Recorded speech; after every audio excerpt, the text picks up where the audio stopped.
All right, I'm talking about hip hinges today, and I've done a video on this already, but this is a nice like step for hip hinges if you can't find a neutral spine with it.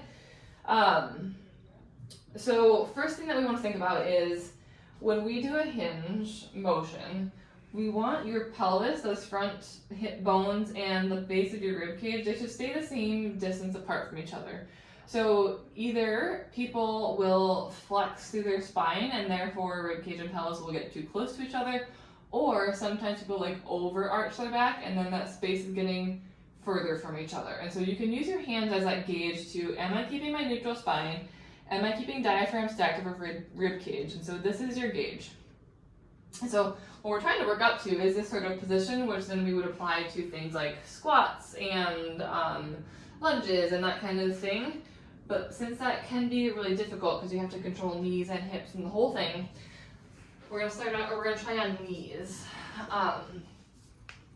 So you're gonna get your hands in place, find that neutral diaphragm pelvis positioning, and then you're gonna stick those hips back. My spine is neutral. I'm lengthening through my sit bones and my pelvic floor. And then as you press to stand or push back up, engage those glutes. Pubic bone pulls up towards my nose so that my hand and rib positioning stays neutral.